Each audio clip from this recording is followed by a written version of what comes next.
Hi everyone, Miss Gooch here, and this is a video all about the poem War Photographer by Carol Ann Duffy. Duffy was inspired to write the poem by one of her friends who was a war photographer, and a war photographer is just as it sounds. It's someone who goes into a war zone or a battle zone and takes pictures, whether that's of the soldiers or the civilians or the surroundings and what happens to that because of war. And the poem is all about a war photographer who's come home from that and is developing the photographs and sort of processing all the feelings that he is having upon returning. And it explores how difficult it is to adapt back to normal life when he returns, as well as exploring how people view images of conflict and how challenging it can be to understand the true horrors of war.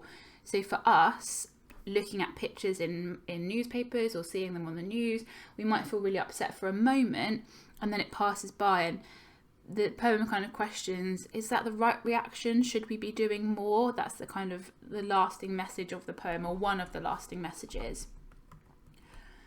The poem links to conflict because it explores the personal impact of war on those who aren't soldiers. A lot of poems in the collection and in the Power and Conflict collection are about soldiers who experience war. This is about somebody who's in a war zone but isn't actually doing any of the killing, but still has some of the trauma from what they've seen. So that's what this poem explores. Let's have a look at the poem and see where we can see that. So follow along with me. In his dark room, he is finally alone, with spools of suffering set out in ordered rows. The only light is red and softly glows, as though this were a church and he a priest preparing to intone a mass. Belfast, Beirut, Phnom all flesh is grass. He has a job to do. Solutions slop in trays beneath his hands, which did not tremble then, though seem to now. Rural England, home again to ordinary pain which simple weather can dispel, to fields which don't explode beneath the feet of children running in a nightmare heat. Something is happening. A stranger's features faintly start to twist before his eyes, a half-formed ghost. He remembers the cries of this man's wife, how he sought approval without words to do what someone must, and how the blood stained into foreign dust. 100 agonies in black and white, from which his editor will pick out 5 or 6 for Sunday's supplement. The reader's eyeballs prick with tears between the bath and pre-lunch beers. From the aeroplane, he stares impassively at where he earns his living, and they do not care. So we'll go through each stanza one at a time and just pick apart some of the imagery in here. So we start off by meeting this photographer in his dark room. So a dark room is where a photographer would develop photos, photos that are properly on a film reel like this. So he's alone in this dark room, and it has to stay red in there for the pictures to develop properly. So that's why the only light is red. And he talks here about spools of suffering. So this is a spool over here. This is what a spool is where the film's collected. And this is interesting. It's set out in ordered rows. So we could think about how in war, nothing is ordered, everything's chaotic. So everything this war photographer seen would have been an absolute chaos, and now he's back, he's trying to lay it all out clearly, maybe to try and make sense of everything he's seen and make sense of all the suffering that he's seen. And then it compares him to a priest preparing to give a mass. A mass is in the Catholic Church, a mass is this like the church service.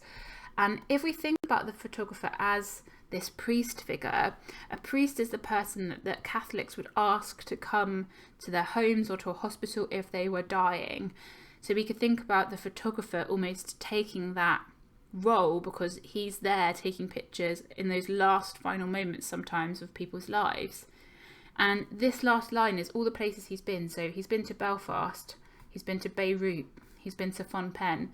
And these little full stops here, this caesura is called when you have full stops in the line. You can think about that as the shutter of a camera. So Belfast, click, Beirut, click, Phnom Penh, click. So this is sort of imitating all the places that he's taken pictures. And then this stanza is kind of about his return home. So he says he has a job to do. So he kind of tries to get back to business. Maybe he's like drifting off into his memories a little bit, and he comes back to it, tries to be very practical about it. But underneath his hands, it says, which did not tremble then. So when he was at war, he was brave, he held it all together. But now he's back, his hands are trembling. So we could think about that as the trauma, everything he's seen. Now he's home, now he's able to think about it, and he's not in that war zone. He's starting to feel the effects of it. And he talks about how he's come home again to rural England is the countryside. So he's come home again to ordinary pain. And he can just think about what he's remembering is, the fields that he's seen at war were fields where children were running through a nightmare heat. And this is a reference to a very famous war picture of children after a napalm attack, which is a chemical attack. And here's one of them. You can see the pain. So it would be burning their skin. So now he's come home. He can't think about anything else. This is what's on his mind. That shows that emotional impact that it's had on him. And then even more of a memory is coming back to him. So it says something is happening. A stranger's features faintly start to twist before his eyes, a half-formed ghost. So this is it's hard to capture, but this is a photo in the process of developing. So what happens is it starts to fade through really slowly. If you've ever seen a Polaroid picture develop, it kind of comes through until it becomes clear. And it's interesting he's used this word ghost, because it could be that the person in this image did actually die. So that word ghost becomes much more important there. And it says here, he remembers the cries of this man's wife. So if you think about being in another country, trying to get approval, trying to get it to say, is it okay for me to take a picture to someone who doesn't speak your language and is absolutely devastated because their husband, their child, whoever it is about to die. So he has to look at them and say, try and get across to them, can I take a picture? Can I take a picture? And the reason he does this is because he thinks someone must do it. He knows his job's important, or it is important to him, to try and capture this, to try and spread the word about what's happening here. And then he finishes by saying that he remembers how the blood stained into foreign dust.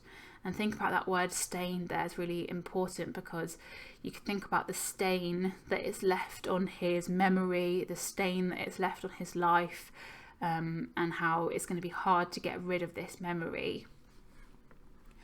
And then there's a bit of a change of tone here. So after he's developed his pictures, he says there's 100 agonies in black and white. And then his editor, so the person in charge of the newspaper he works for, who picks what goes into the newspaper, will just pick out 5 or 6. So they'll probably sit down and go, oh yeah, that one's really sad. Oh, that will make people buy our newspaper. So rather than really thinking about, the human suffering, what the photographer's been through, or the suffering that the photographer's seen, the editor's just going to go, oh yeah, that one, that one, that one, that one. And I think that's probably quite upsetting and quite hard for the photographer to deal with. And then he says the reader's eyeballs prick with tears between the bath and pre-lunch beers. So that's that idea of the readers looking at the paper going, oh, that's so sad, and their eyes filling with tears, and then saying, oh well, off to my bath and off to have some beers with my friends. So that's a tricky balance there, because I think the poet's trying to get us to question how we look at war pictures. Should we take more notice of them? Should we try and act? Should we try and help? She's not telling us to do anything, but she's just making us question that. And then off the photographer goes back to his next job, and that's it. He's back on the plane, off to take more pictures. So if we return to the central argument, how does the poem link to conflict? Well, I think you can definitely see the personal impact of war on the war photographer, on those people that aren't soldiers. So let's just unpick this a little bit more with a bit more language analysis. So thinking about that opening line, in his dark room, he is finally alone. So I said the dark room is where he develops photos, but we could also view it as a metaphor for his mind after returning from war, and how dark his mind feels. And then this phrase, finally alone, finally suggests that he feels relieved to be alone, so he can finally process his feelings, like, oh, finally some peace, some quiet, some time to, you know, think about everything I've seen. And then having a look at this one here, so rural England, we could think about the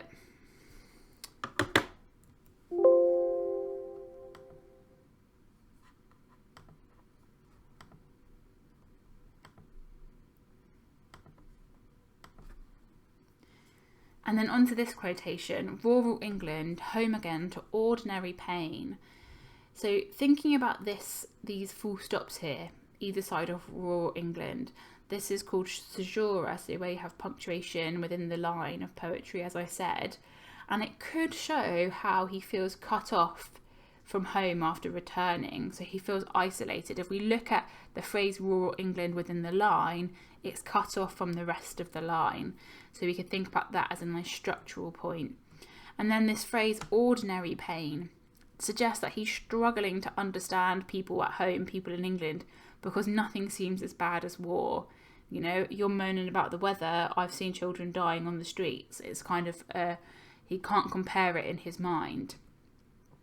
And I already talked a little bit about this one. So it's the stain suggesting that it'd be hard for the photographer to forget what he's seen. But then also I think foreign is an interesting word here because it could show how distant it feels for us. Oh, it's happening somewhere else, it's not happening here. And it's hard for us to understand that when it's so far away from us. And this final line, he stares impassively at where he earns his living and they do not care. So this word impassively, it means emotionless.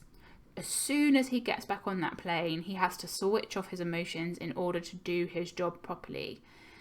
He's come home, he's processed his feelings, he's developed his pictures, they've gone into the newspaper, and then he's shut down and he's back off again. But he does finish by questioning, and Carol Ann Duffy does finish by questioning, they do not care. So they could be his editors or the readers.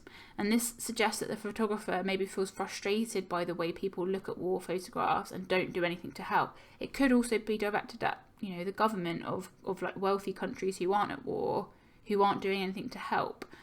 So that's a kind of interesting thing to message to leave the poem on, because it makes us question, oh, do I really care? Could I be doing more? And finally, a little structure point. So you might not have noticed, but in every stanza, lines 2 and 3, and then 4 and 6 rhyme. It's not a very obvious rhyme scheme, but rhyming does equal control. If you've got rhyming within a poem, it means you've got more control over the lines. And you could link this to the photographer trying to find that order and control in the chaos of the war. Think about that, having those spools of suffering set out in ordered rows. It could link to that. So trying to make sense of it all, trying to control something in war which you have no control over. And now it's over to you to test your knowledge. So pick one of the essay questions below and answer it using the quotations that I've explored in the video. How does Duffy convey the war photographer's feelings about war? How does Duffy explore ideas about war photographs? And the shine question, to what extent could the poem be viewed as a criticism of society? So pick one of these questions, write up an answer and send it over to your teacher, and then tune in for the next video.